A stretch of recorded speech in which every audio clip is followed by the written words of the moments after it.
Bienvenidas. Muchas gracias por participar en este panel.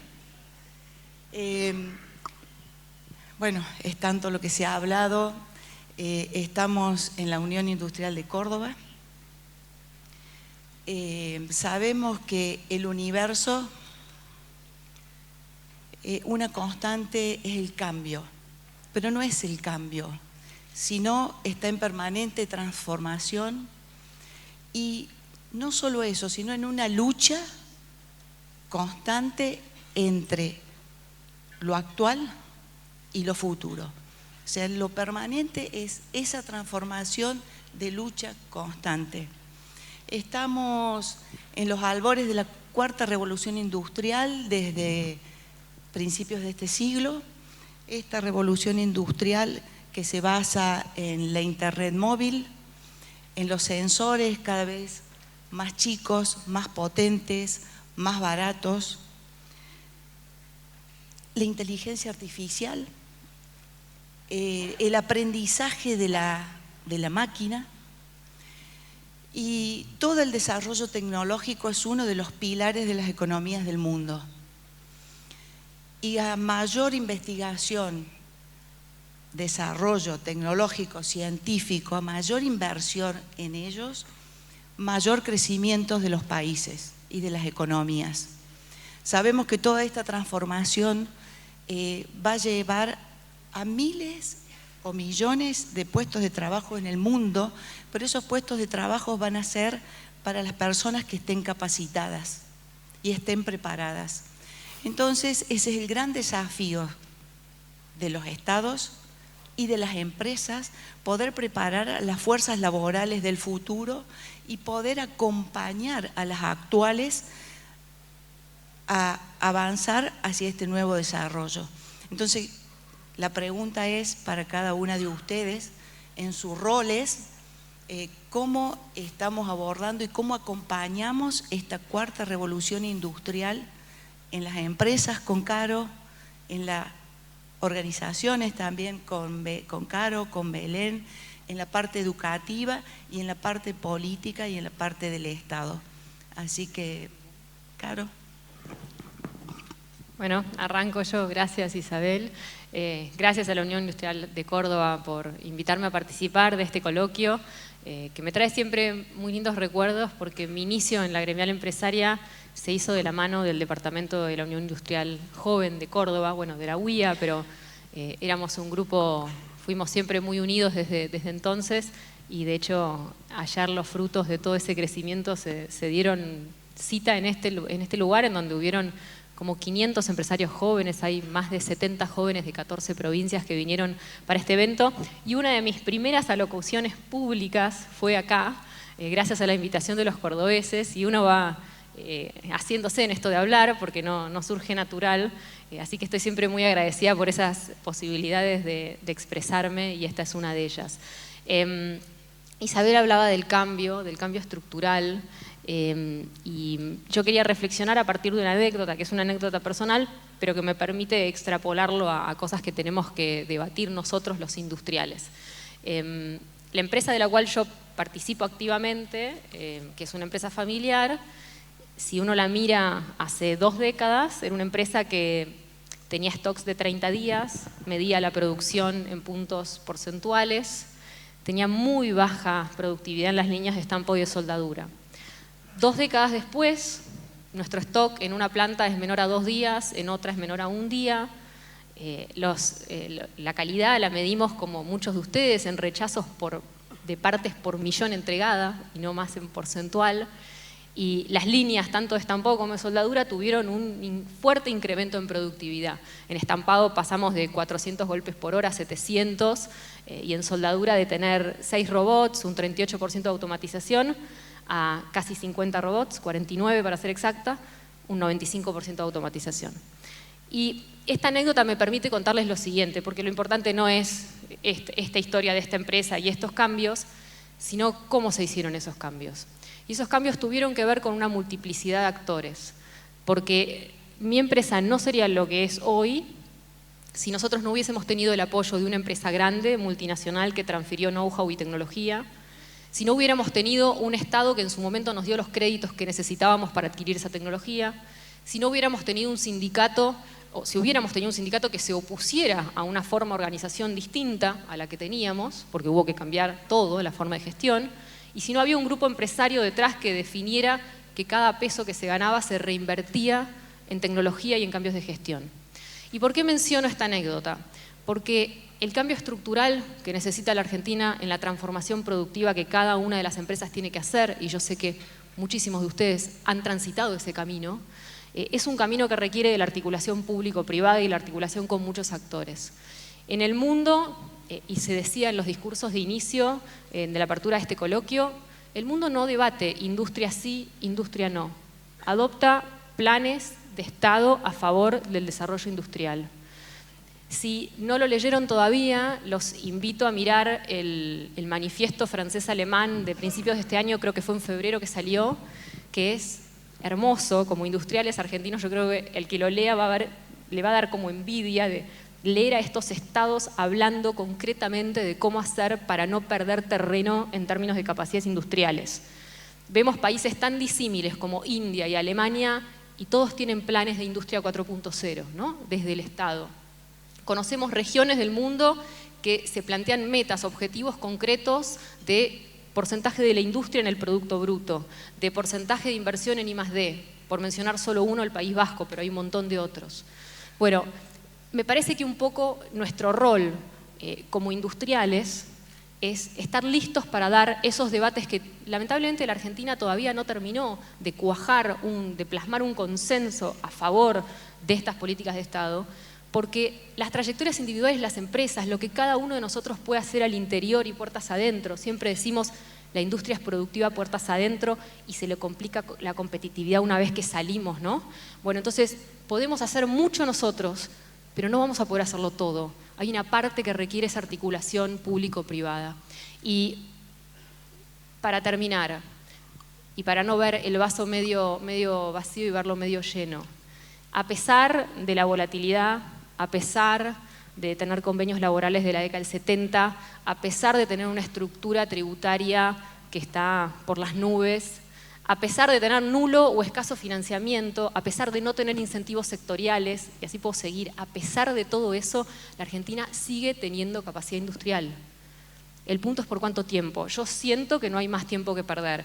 O generamos esos consensos hacia el desarrollo o estamos viendo los últimos años de nosotros como industriales. Y eso me preocupa, me interpela, por eso me meto en la gremial, por eso quiero transformar y por eso estoy acá apoyando este evento y otros eventos que se hacen en el interior para que la voz de la industria sea una voz cada vez más fuerte, más concreta, con más contenido y demos esos debates. Nosotros tenemos mucho para aportar.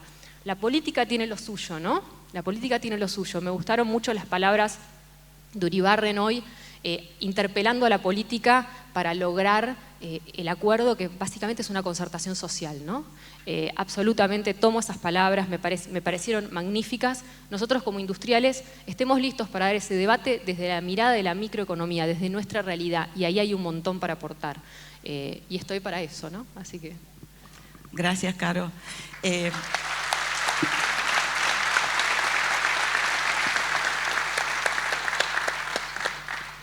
Hablaste de articulación público-privada y allí, y en la provincia de Córdoba específicamente, hay una articulación muy importante pública, privada y la academia. Así que acá le doy la palabra a Belén desde su universidad. Gracias, Lisa. ¿Cómo estamos abordando el tema? Buenos días a todos, la verdad. Se van concatenando los temas que vamos escuchando en la mañana y uno va resonando con algunas dinámicas y algunas situaciones que son más propias a las industrias que lidera, a las organizaciones que hoy tiene a cargo. Y hemos escuchado en el trayecto de la mañana, bueno, dificultades, contextos que son conocidos, que nos llevan a desarrollar competencias como líderes cada vez más iteradas, pero en ese contexto también existe la otra parte, la que nos sucede todos los días en nuestras organizaciones, que es la transformación. Y esa transformación que no espera el contexto porque viene dada por el mundo. y la transformación asociada a la tecnología, pero también a la cultura de las organizaciones. Y ahí es donde quiero hacer eje unos minutitos en esta intervención, y es en lo que tiene que ver con la transformación digital y cómo impacta esta transformación y estos procesos tecnológicos particularmente a los sectores de la economía, y cómo viene de alguna manera la transformación digital diluyendo los límites entre los sectores y combinando las características del tejido empresarial de manera diferente. Muchas de las industrias hoy hacemos o nos dedicamos a los contenidos. Muchas de nuestras industrias tienen un eje puesto en la experiencia del usuario o en los grados de productividad, y sin embargo podemos hablar de sectores muy diferentes. Entonces, esta composición nos pone a pensar y nos pone a trabajar en esas sinergias que podemos encontrar desde el mundo del conocimiento, pero que le encontramos todo el tiempo iteradas en el trabajo que hacemos.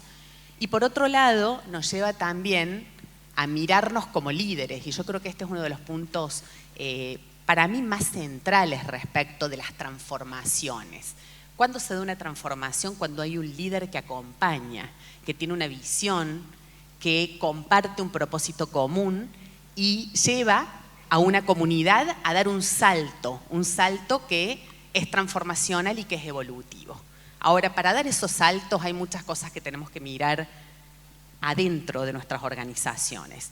Y como decía Alejandra Torres hace un rato en su intervención, no son saltos de moda o saltos de mercadotecnia, son saltos estructurales, en donde tenemos que tener una visión clara de nuestros procesos, de nuestras capacidades para inversión tecnológica y para sostener esas inversiones tecnológicas, y sobre todo poner el eje en el talento humano, que es lo que a las universidades particularmente nos atañe, ¿no? Poder acompañar a la industria y darle al mundo productivo y social esos profesionales que están ayornados a esta plasticidad y a esta flexibilidad que necesitamos, pero con una urgencia inmensa en las organizaciones, para que nos acompañen a hacer estos procesos de transformación. Y desde ahí el sistema educativo está teniendo tarea. Hablamos todos muchos de las profesiones del futuro. Y yo digo, bueno, la verdad que es una visión un poco descontextualizada. Tenemos que hablar de las competencias del presente. Cuando vemos y cuando salimos a preguntarle a la industria, al mundo productivo, ¿qué necesitan de un profesional? ¿Qué técnicos son los que tenemos que formar? La verdad es que lo que estamos haciendo es un trabajo que va rezagado. Estamos reaccionando tarde. ¿Y saben por qué creo que estamos reaccionando tarde? Porque la educación no va desprendida de un modelo de país. Tenemos que declarar cuál es nuestro modelo de país para que la educación pueda acompañar. Esta mañana el gobernador daba algunos ejemplos de unos casos particulares de Córdoba. Clúster tecnológico, vamos juntos formando. Multimedia, vamos juntos formando. Pero la verdad necesitamos ponernos de acuerdo, ministerios de trabajo, de producción y ministerios de educación, en cuáles son esas competencias y esos profesionales que tenemos que formar de manera inminente. Si no, cualquier transformación, por más ventana al mundo que tengamos, va a ser de alguna manera coja. Nos vamos a quedar con esa característica de la Argentina, que ha sido históricamente el talento humano como un valor, desfasados. Y la verdad creo, por lo menos mi mirada es altamente positiva, que siempre estamos en un buen momento de recuperar pista y de poder ir hacia ese camino, pero nunca sin declarar nuestro proyecto país. Gracias, Belén, muchas gracias.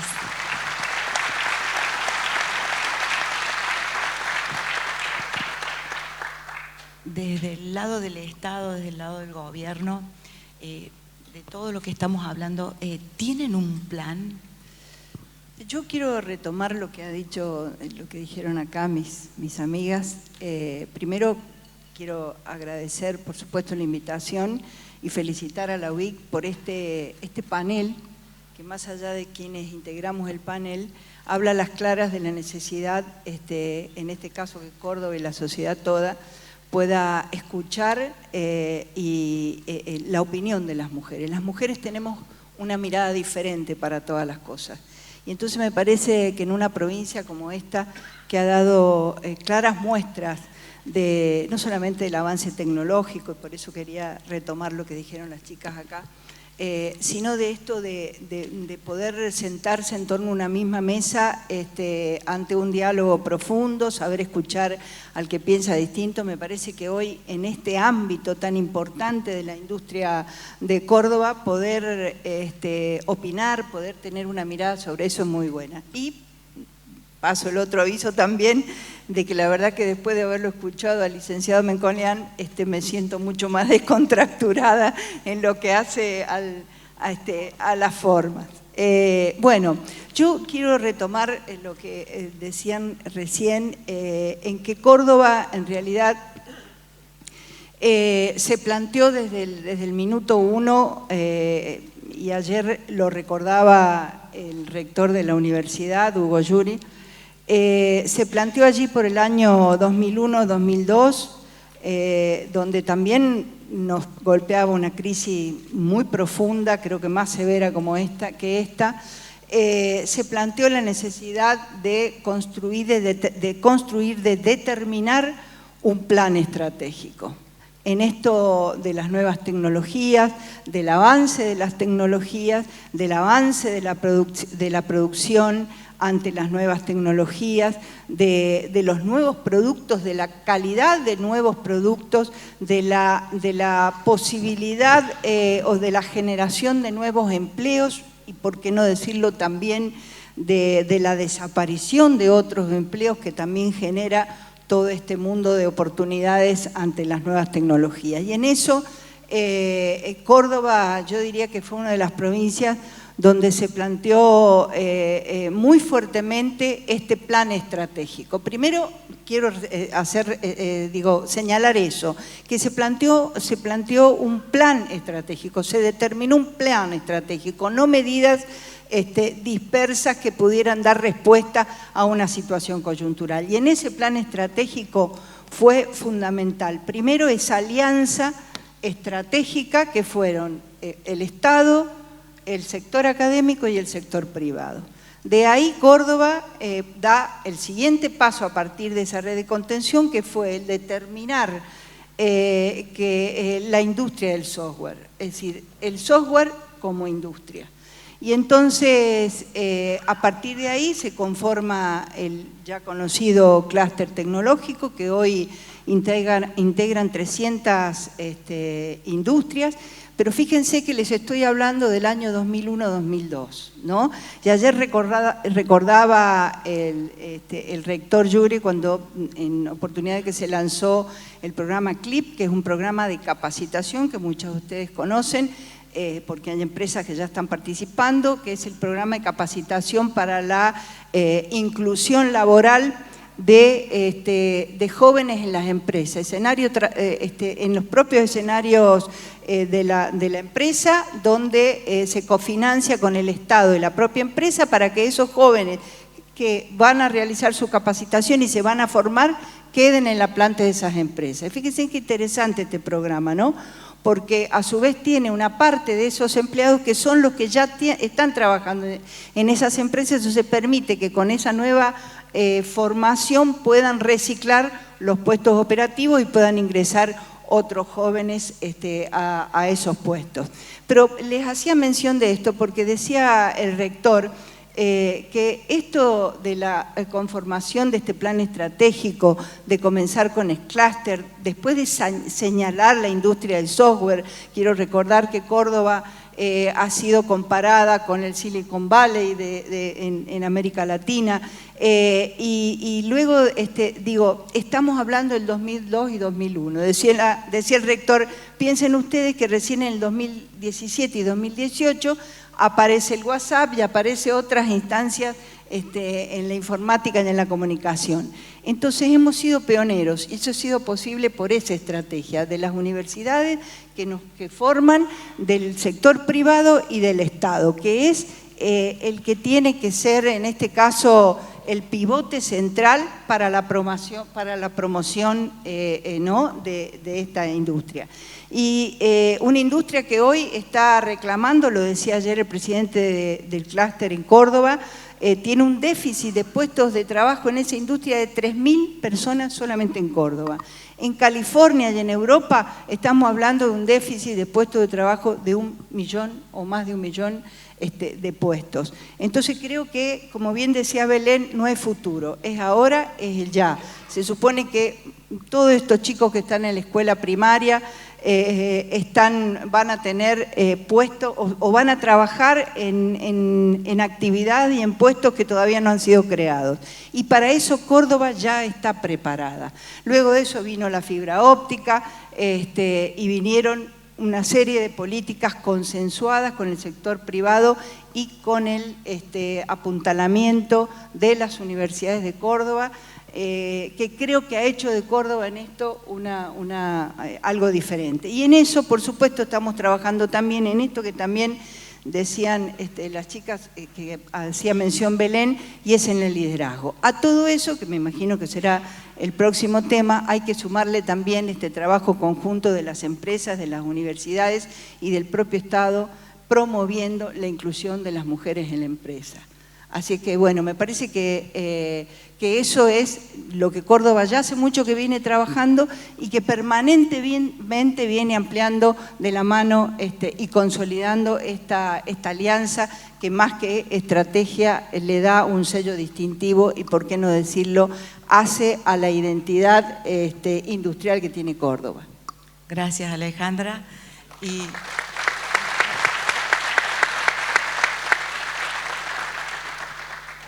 Te adelantaste un poco a la segunda pregunta, pero va a tener un ratito más. Me están retando, pero no importa. Habrá menos tiempo para el almuerzo. El año pasado se hizo en Argentina el G20. Dentro de él había un capítulo, el Women 20, donde se marcó una agenda hacia el futuro en el tema de inclusión de la mujer en todos los ámbitos. ¿Cómo avisoran la inclusión femenina de la mujer en este nuevo desarrollo tecnológico, industrial, robótica, desde cada uno de sus lugares? Bueno, es un tema que me apasiona, no solo por ser mujer, también por ser madre, por tener una hija, y porque creo que es un tema que no habla solo de justicia, habla de igualdad, y además porque nos conviene a todos. En ese foro, en ese famoso foro, que también tuvo el B20 y el W20, de hecho estuvimos acá en este salón con un foro de líderes y se llenó de cordobeses y estuvo buenísimo, había algunos datos que empezaron a circular relativo al tema de género y de la igualdad o la inserción de la mujer en igualdad de condiciones en el mundo económico. Y la verdad que los números hablan por sí solos. Si la mujer participara del mundo económico en la misma medida que el hombre, el Producto Bruto del mundo se incrementaría un 26%. No es menor, son números muy fuertes. Entonces habla de una agenda que no es justa, que solamente es justa, sino que es inteligente y que nos conviene a todos.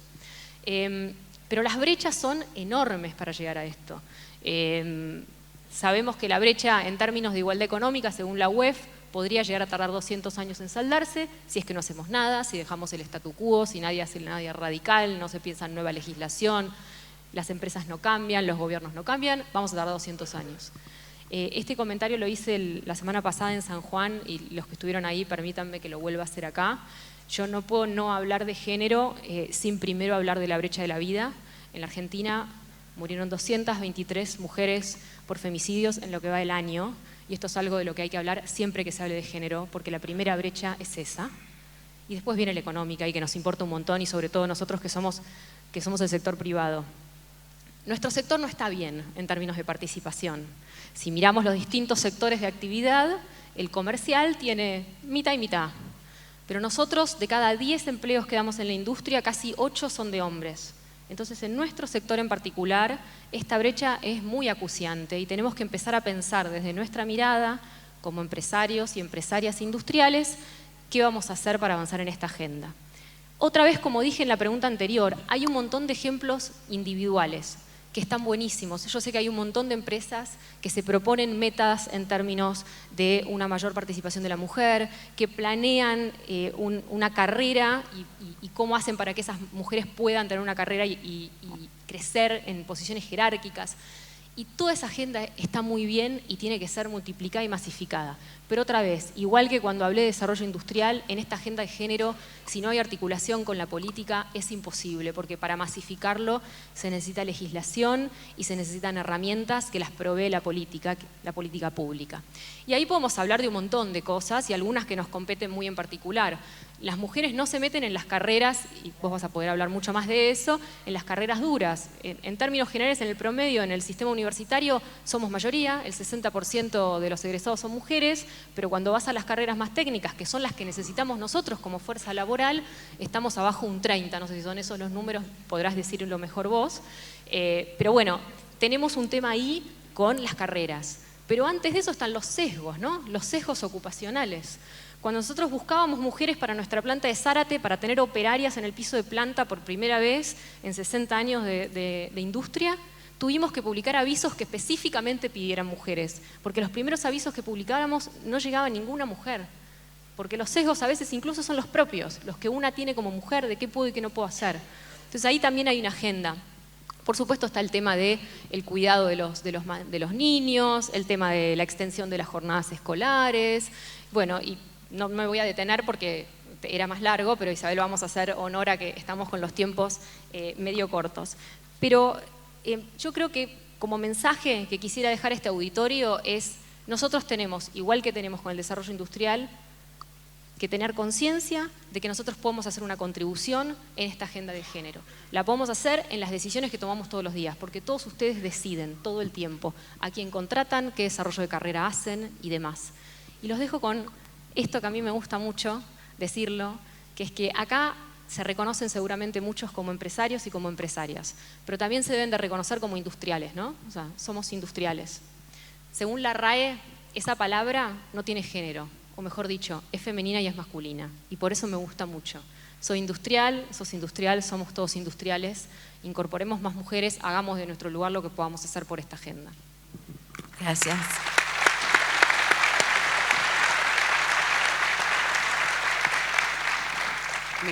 Me quedo resonando con lo que decís, que me gusta mucho, la equidad nos conviene a todos, ¿no? Y yo creo que estamos pasando como sociedad a otro debate. No el debate de la grieta del género, sino el debate del puente del género, de integrarnos como humanidad. Yo creo en eso. Y como dice Carolina, los números, las estadísticas hablan por sí solas. Y la verdad que revertir las estadísticas no es tarea de las mujeres, es tarea de un colectivo. Y en esa tarea yo creo que tenemos que trabajar juntos desmistificando ciertas cosas y teniendo más apertura para el diálogo entre los géneros. Creo que hemos vivido años difíciles en donde las mujeres y las mujeres más jóvenes que nosotras se han manifestado muy fuerte en este último tiempo y esa manifestación muchas veces ha hecho que dejemos de hablar de ciertas cosas, ¿no? Porque pareciera que hay poca tolerancia para el diálogo.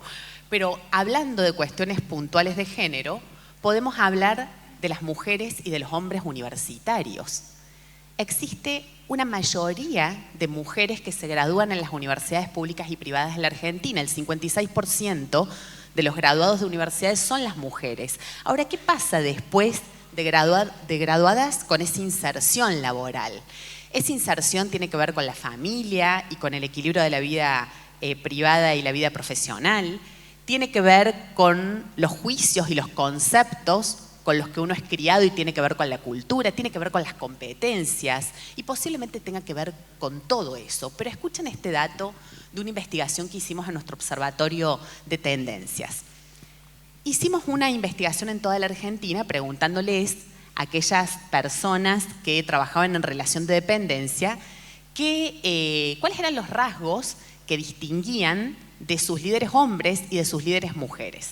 Y a mí me llamó mucho la atención que hay 4 características que tienen que ver con este tiempo, no con este género, que son muy importantes escuchar y adaptar como comunidad. O sea, que los hombres puedan entender que desarrollar estas competencias tiene un beneficio para esta economía del conocimiento. Y son estos. Esta gente dice, la verdad yo me siento altamente satisfecha con tener una líder mujer, primero porque me da feedback más seguido.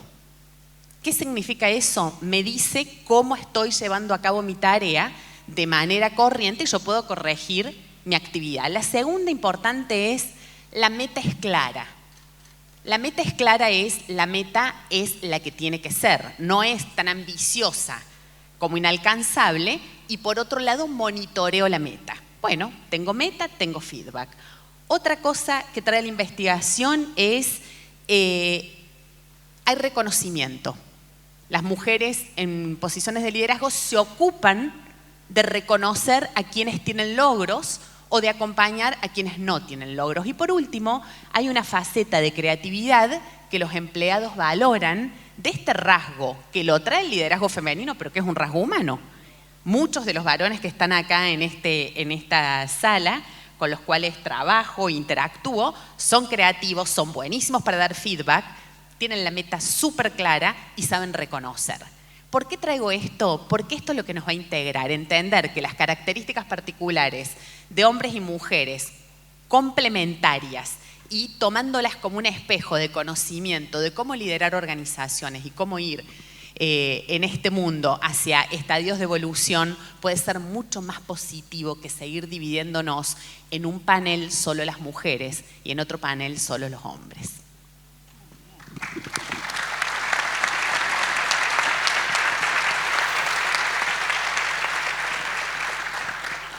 Bueno, la verdad que este es un tema que se habla mucho, pero específicamente de las mujeres en la tecnología o en los nuevos procesos en esto de la cuarta revolución. La verdad que hemos empezado medio mal, siempre para atrás.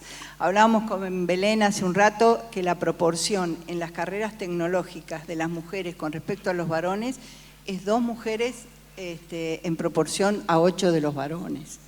Y entonces, bueno, si uno se pone a ver o a pensar que más del 50% de la población somos mujeres aquí en Córdoba y en la Argentina, algo no estamos mirando, algo nos está pasando. Y como bien decía Belén, creo que todos estos colectivos que comenzaron a visibilizar muchas de las problemáticas de las mujeres que han existido siempre, pero que comenzaron a ser visibles hace muy poco en nuestro país y también en el mundo.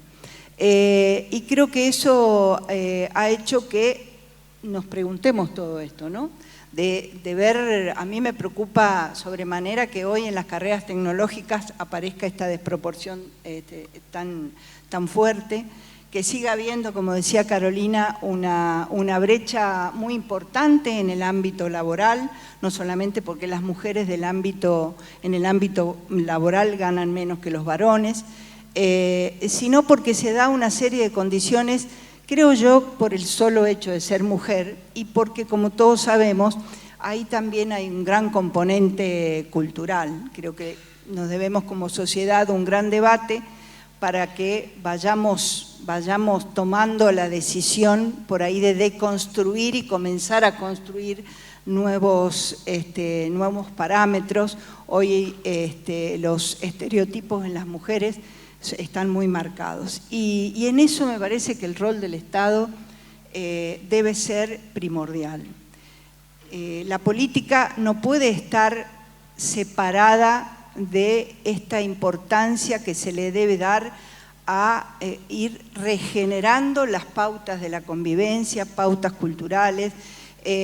Yo hablo con mis amigas que son muchos más jóvenes, funcionarias del gobierno, que van con su bebé y lo dejan en el huevito.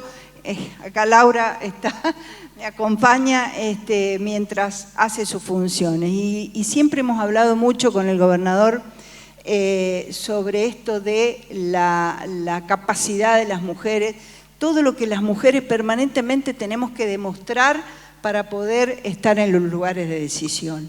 Entonces, por eso digo que me parece que la mirada que tenemos las mujeres en todos los ámbitos, ni hablar en la política, es fundamental, pero es distinta. Entonces creo que en eso el Estado, el gobierno tiene que tomar la posta para promover el liderazgo de las mujeres. A las mujeres nos falta liderazgo.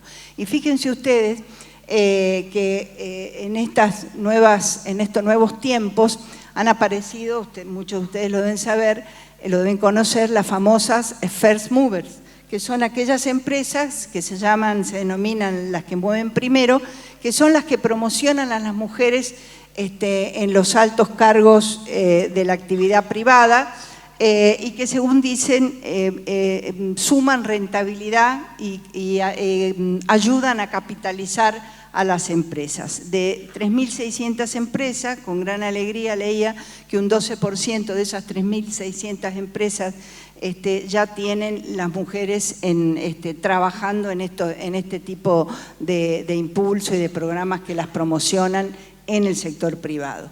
Desde las universidades, por supuesto, siempre impulsarlas en las carreras que, como decían acá las chicas, no son las carreras duras, sino las carreras las que culturalmente se nos ha asignado desde siempre. La educación, todo lo que son, el trabajo social, y que evidentemente hoy en este ámbito de la cuarta revolución, la característica innata de las mujeres, esto que decía Belén recién, del poder tener mayor empatía, de poder resolver de mejor manera que los varones las situaciones de crisis.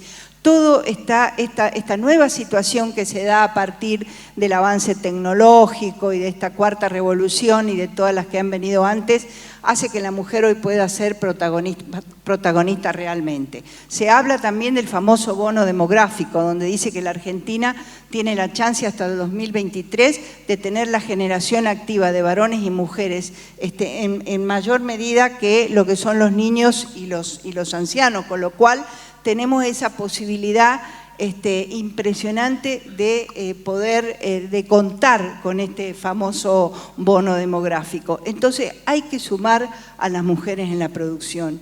El mundo y la Argentina en particular está dejando de lado una masa impresionante de mujeres que pueden hacer muchas cosas a la vez, que, como digo, pueden resolver situaciones de crisis, que tienen empatía con el otro.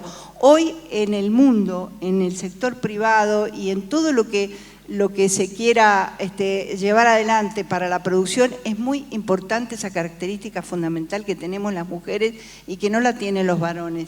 Que es esto, ¿no?, de darnos la mano, de tener esta relación en uno con el otro sin ningún tipo de prejuicios. Pero también tenemos lo otro, que es que dicen que en igual proporción los hombres sienten una sobreestimación a ellos mismos en la misma proporción que las mujeres nos subestimamos. Entonces, eso es lo que hay que romper.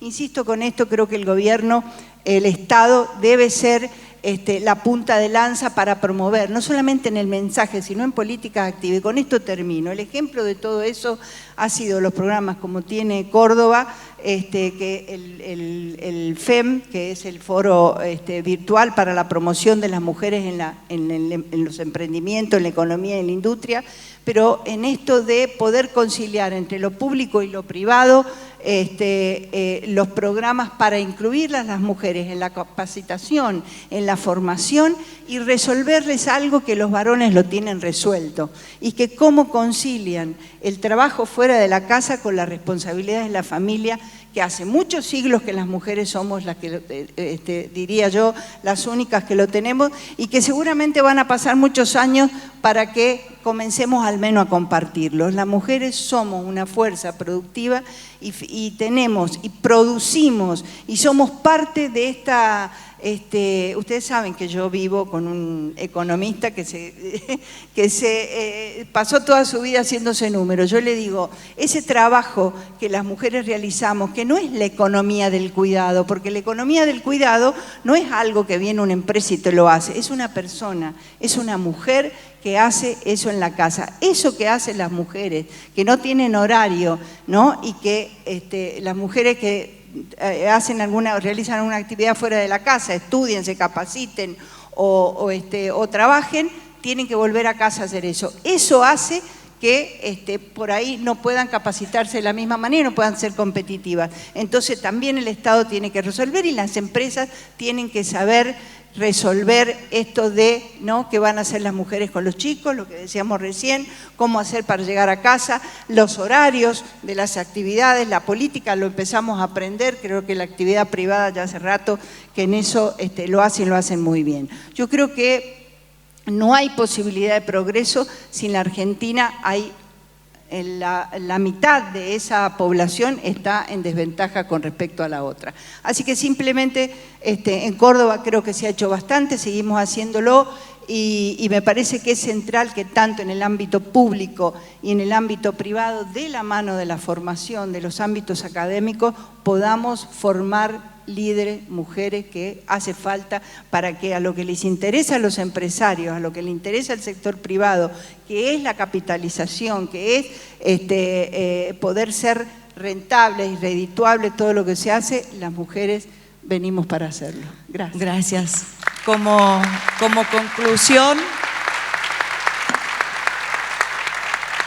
conclusión, agradecerles a las tres, felicitarlas.